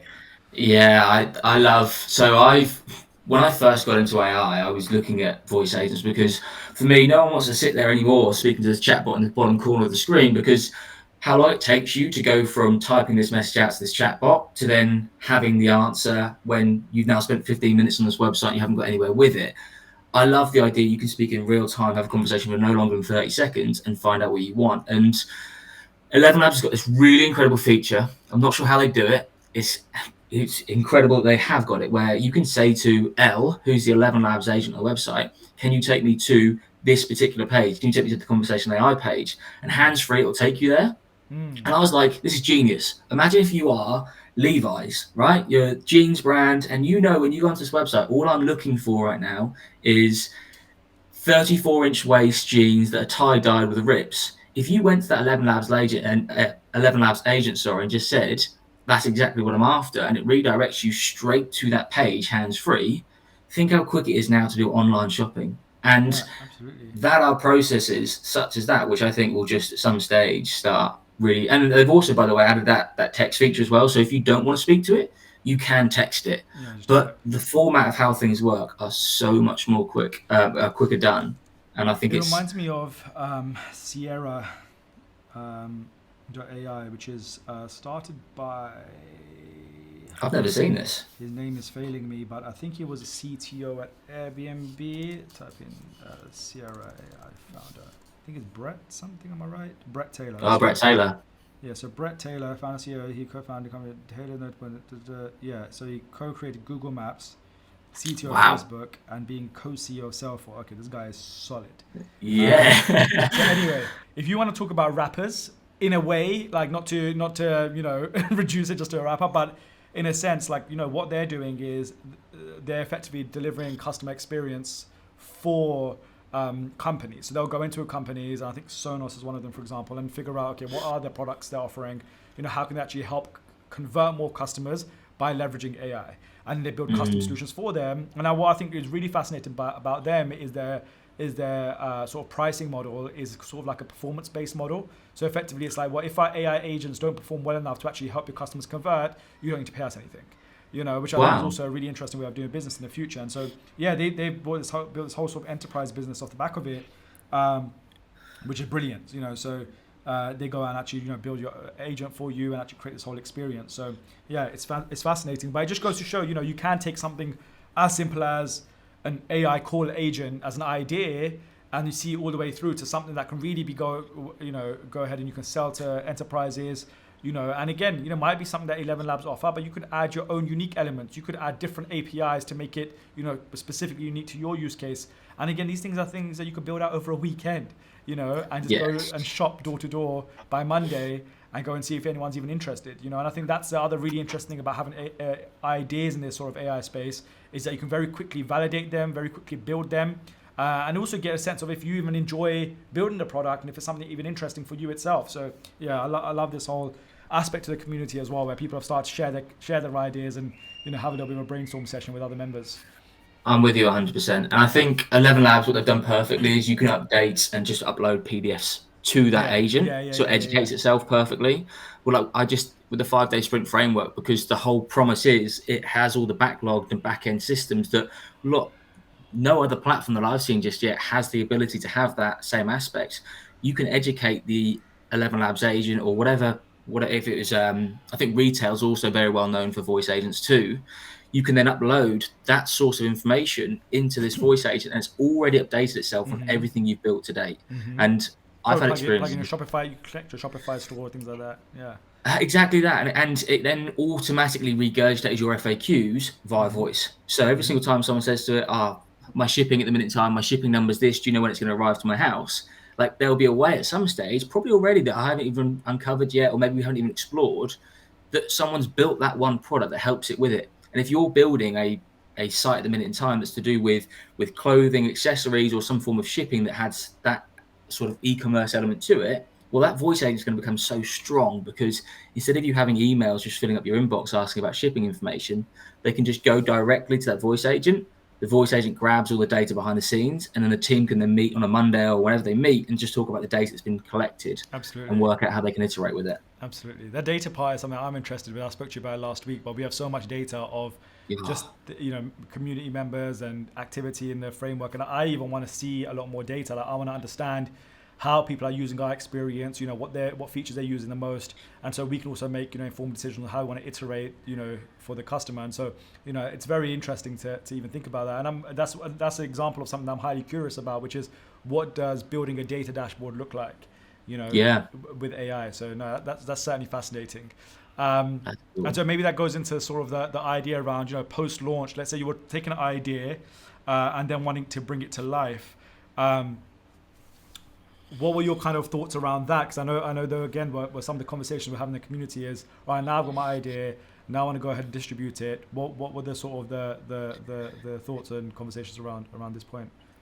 I think it's kind of generic, but I think it ties in nicely to the conversation we've had today, which is how you can then distribute what you've built perfectly into content, and not having to physically be in locations, be incredible, have the best photography skills to capture that sort of information and allow that to then turn into image to video generations and post out at your pleasure for how much you can do, because you can then, instead of having to go physically somewhere to record, by the time you've gone somewhere physically to record a session, you probably could have had 10 videos made with AI. And that for me is the low hanging fruit. And we go back to data. You capture so much data whilst you're doing this work. You see how many people are clicking towards your site. You can then start building that content to fit that data need. So if you're recognizing a lot of people are spending so much time on this one page in particular, or this one product, all of a sudden you start making content with that one product. It's then going to directly drive people to your site to then find that one product, purchase it or use it. And I guess other low hanging fruit elements as well. Sticking to what you're strong at. And like, I had this thought the other day, like, the two sports I've only ever played is football and golf, really. And like golf, for example, there's like a whole world you could do stuff with, because inherently golf is an older generation sport. A lot more people that are in the game still are of that older generation that have got these incredible ideas still. It's then how can you then go and lead upon who you know in your network, people that you are playing with in hobbies, etc., to try and generate noise around your product. So it doesn't have to just require you organically to hope that your site will get to those spaces, even though SEO is going to drive it towards those spaces. How can you then get to that next 1%? Like, how can you have conversations where people are sharing it for you, that organic sort of share that goes across LinkedIn, across X, across Instagram, YouTube when things are shared, or just that classic thing we always try to drive towards, which is how can you make content that people are willing to share to their friends and go, you'll never believe this kind of stuff. Yeah, absolutely. And some of that, although organic is almost like the gold standard of where you want to get to, you want people to be able to just pick up your product and share it with everyone. There are so many interesting ways to leverage AI to be able to do things as well. Twilio, for example, is a SMS API that you can just install, and you can now send messages out. So, if you have some sort of database of people that are, willing for you to text them, maybe you partner with a golf club in that case who might have a database of customers, and you say, hey, we'd like to, offer this, service to your members. We think they love that. We'll give you a kickback of, whatever, 30%, 40% for everyone we sign up through this. But all we want to do is be able to SMS everyone from your database, and maybe that could be an opportunity to be able to, them say, yeah, sure, here are the numbers, here are our members. You can go ahead and just plug that in and have AI just kind of, work that automation for you as well. So there are definitely interesting ways to be able to, that's what I would do. And I'm kind of, this is the step that I'm going to get into a lot more, especially with Best Dubai, is how do we actually use APIs and AI solutions and workflows to go and do a lot of this marketing for us, whether it's, outreach, whether it's, sending, news about what's happening today in Dubai and a daily bulletin, to people signed up to our platform, what does that look like? And so I'm very excited to see how that translates into then traffic and, audience retention, but there are plenty of tools around that, that you could easily implement straight away. Yeah. My brain ended up going about 100 miles an hour while she was speaking there, because it is that exact thing, which is, we always talk about that first person that's going to build a $1 billion business that is just a one-man band or a one-woman band kind of thing. It is that, for me, it's like, well, if we have these automations, these sequences, these APIs that connect from dot to dot, then like, you can leave your newsletter to work simultaneously because it's getting Perplexity or ChatGPT to drive all the information required for it, go and build it out. Okay, cool. Newsletter's done. So now we need to focus on the content. If you can get that content stuff sorted, all of a sudden you've just captured, well, I don't know, like 40, 30, 50 members of staff into this one area that you navigate, and all you're doing is just directing things, and you're just basically saying to this one AI, let's make this one small change. Almost It's like done an in orchestra. seconds.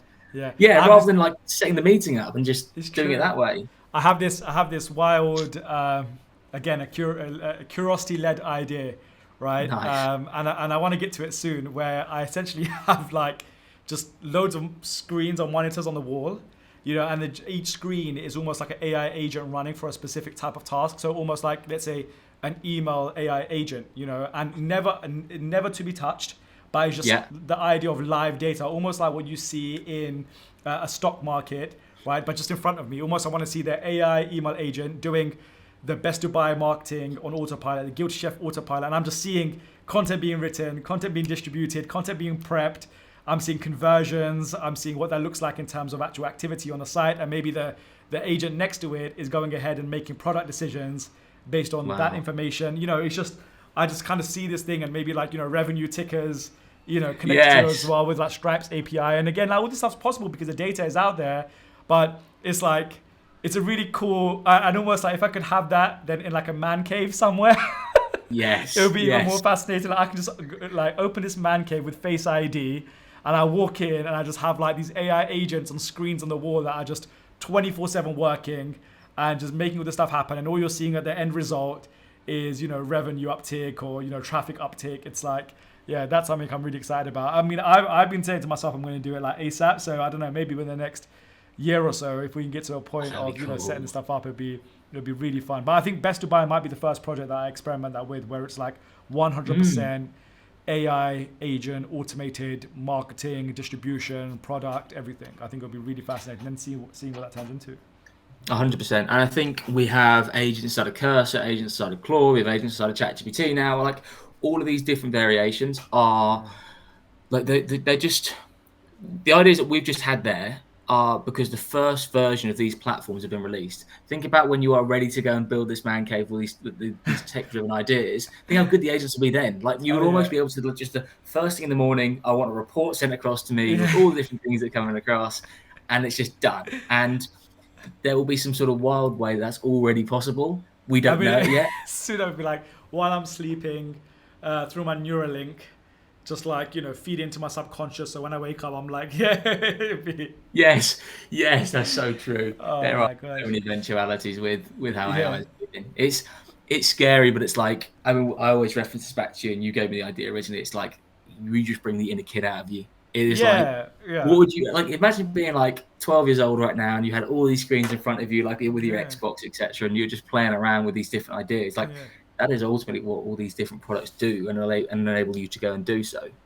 Yeah, and I think like the kind of notion of like, oh, that sounds scary. Well, that future where I've got chips in my brain sounds scary. It's like, of course, but first of all, any sort of transition, happens gradually over time. With AI, sometimes it feels like very intense because of the rate of change.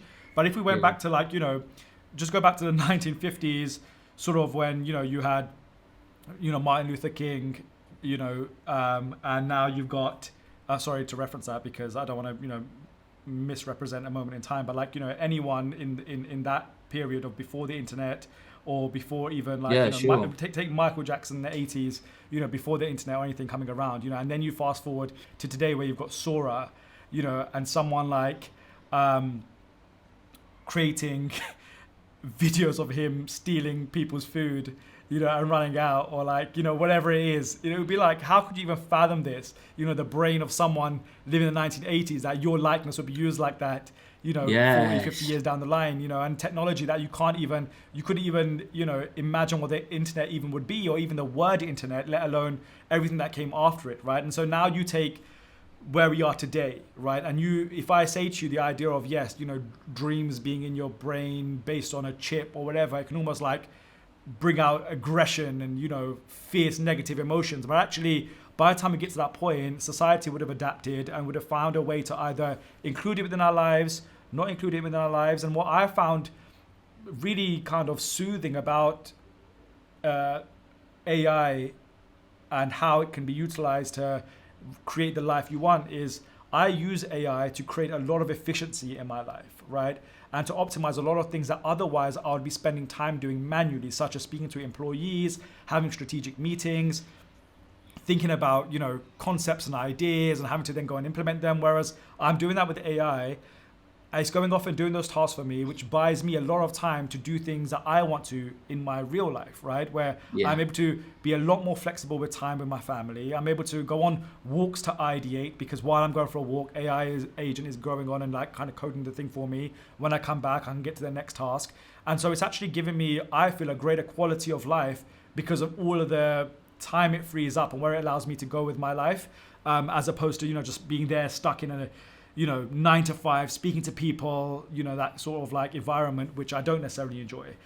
So I think the future does give us a lot more choice and a lot more ability Yes. to decide how we want to lead our lives. And I think that's the optimism side of this, as opposed to feeling like, oh my gosh, it's just going to like overtake me and, where's human interaction going to go? In fact, I think you'll have a lot more time for human interaction because I agree. productivity will be handled for you. I agree. I Yeah. said this. I think I made a video on this ages ago, and I started going through this phase of making AI content on TikTok. I said, like, if there's 3 things that will be highlighted even more so, and you want to go and build a business around with AI today, it's touch, feel, and emotion, because we will be so deprived of those 3 things more so, like, because Yeah. we are so stuck in the laptop, we're so stuck with our new Meta glasses on that we almost want to just feel as if we can just freely go and speak to our friends on a walk around the forest. Yeah. Like, Yeah. there'll almost be that side of it will drive even more so that people will make actual time now, rather than say I'm going to go to the gym and don't go to the gym. People will make time because they have to get that feel back of that Yes. humanization, right? And I think there's a lot to be said around those elements. I even had mean, this conversation. Go on. No, go ahead. No, I was going to say I even had this conversation with someone the other week, which was, I think the main reason why run clubs are so. I mean, run clubs are one of the biggest things now, especially here in the UK, and like people worldwide, they go and do meetups. I think it's because remote working has been more increased, so you're deprived of having that like talk over the desk to go and speak to a colleague, for example, in the 9 to 5 workspace. So they make time for that interaction whilst going for a run in the evening. So there's already Absolutely. a current drive of how that works. I think that'll only just carry on furthermore with new sports, new enjoyments to go and do stuff as Exactly. AI grows. Yeah, for sure, for sure. No, I think so. I think how society develops with it will be really fascinating, and I think it's so unpredictable. Like, again, we couldn't have predicted the release of Sora 2 and what Yeah. people would be doing in terms of creating these new videos and memes in the last week, let alone what things are gonna look like in the future with the tools that become at our disposal. Like even we saw Figure released. Not Figure. I'm forgetting the name. The robot is called Figure. I can't remember the name of the company. But Well, one that basically, Elon's just released out or not? no. The Figure is a different one. I can't remember the name of the company. But basically, it was just like an AI robot, basically for the home, right? And so they went out, Oh, right. launched a video out, which was really fascinating. And my kids are obsessed with the idea of AI robots. Like if they're out and they see a robot, like in any format, like even in malls, they have them out here as well. They find it really interesting. Like even if it's just doing a Hoover, it's like really Wow. cool. And but that will get more again, within our homes, that'll be the norm. We're getting softened into that approach, right? And it's not like a strategic, the Illuminati doing it type of vibe. It's like it's just happening. It's just technology and it's evolving. But look, we're starting off with robots that are gonna kind of look like robots. But best believe, soon enough, the robots will have skins. The next thing Yeah. that people with these labs will be trying to figure out is the texture of skin. Then they'll actually have flesh. Then they will have the appearance of whatever you want. So that same robot can emulate, hey, I'm calling my dad and it turned into my father and now my dad's sitting there. You know what I mean? Or it's like, oh, I want to have my mum in the room and my mum's there. Now the experience on her side and maybe some sort of like, headset, whatever she's experiencing. But what I'm seeing is the robot manifest into the likeness of my mother. So right now you're doing Yeah. Sora 2 cameo. You'll be able to do a physical cameo, the new version of a FaceTime. So I think this sounds so bizarre today, but I think within the next maybe even 10 years or so, it's going to become completely The norm. normal. And in fact, if you're not doing that, you'll almost be old school. Like, why are you FaceTiming me? Like, why am I not? Like, how dare you not invite me into your house with your robot? Like, am I not worthy of being robotified?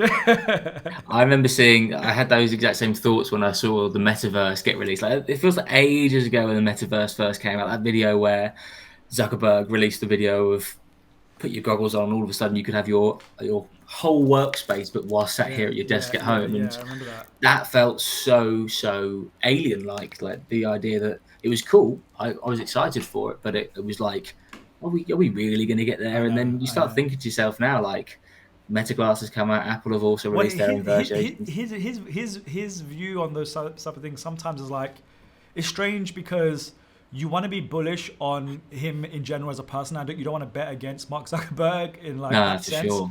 But sometimes, I mean, you got to give him credit for just throwing his ideas, putting it on the table and going for it.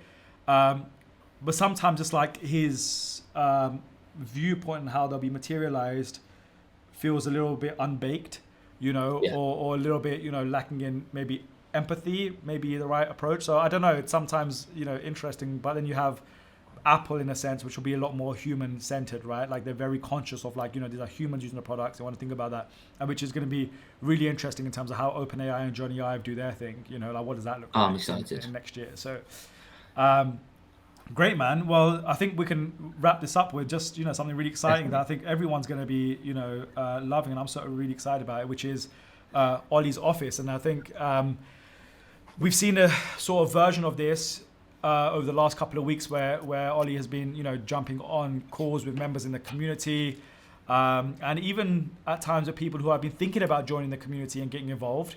And so I think this new addition to our universe is going to be really interesting, Ollie. So do you want to touch a little bit around how you see this taking shape and why Definitely. you want to do this?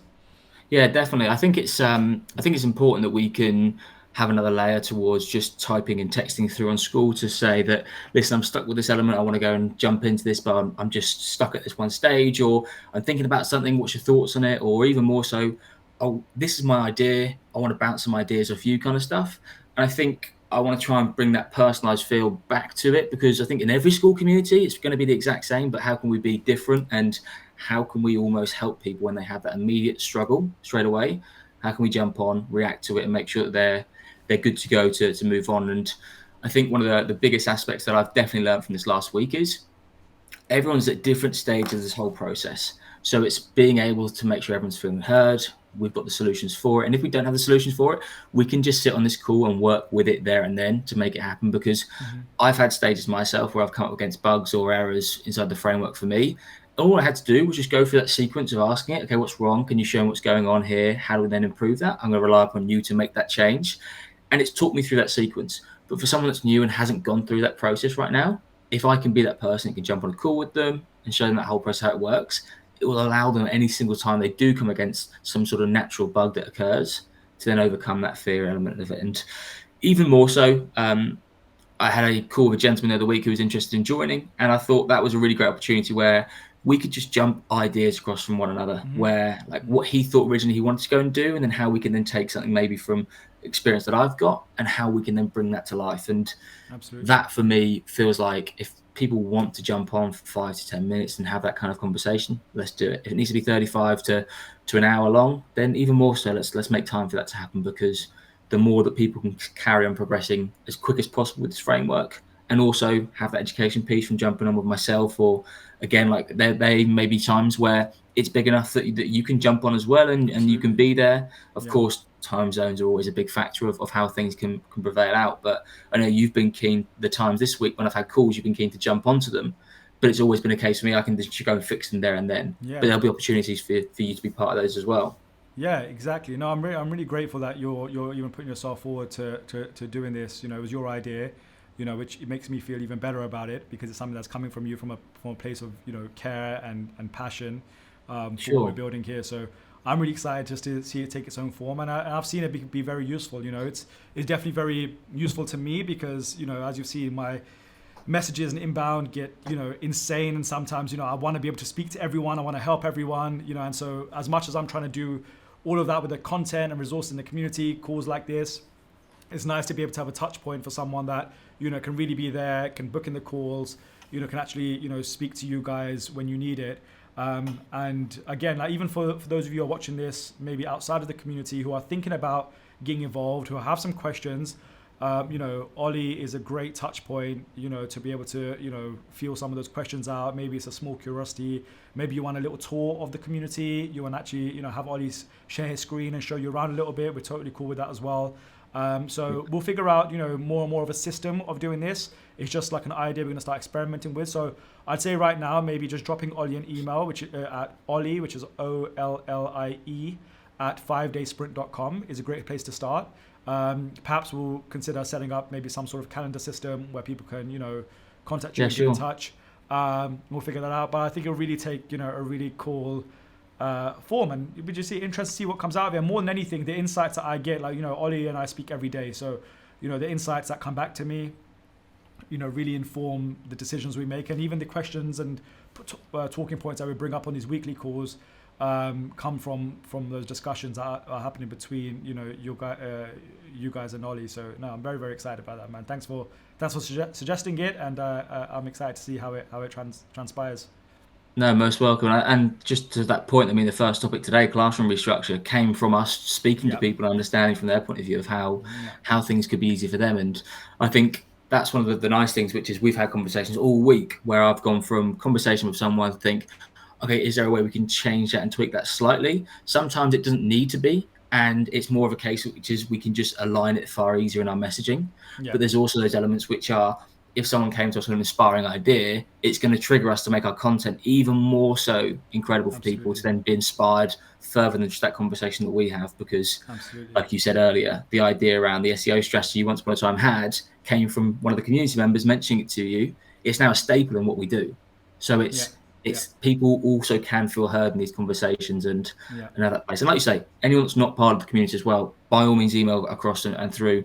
One of the nice things about it is we're an open book, and it's a place that we want people to, one, feel inspired before joining, but equally feel as inspired as they carry on moving forward as well.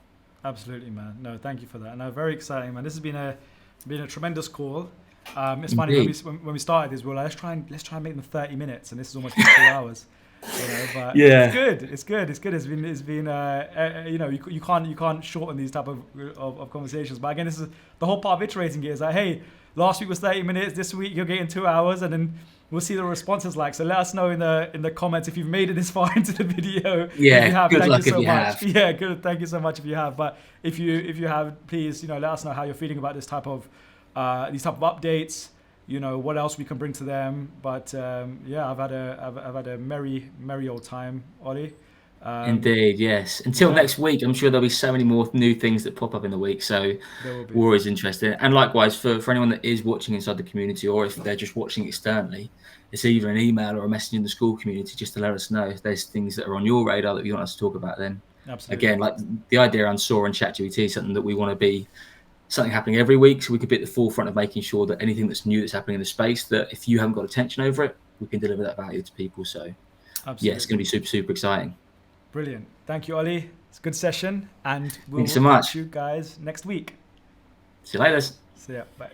Clap, clap, clap, we're done just right. 5-day sprint took us to new heights.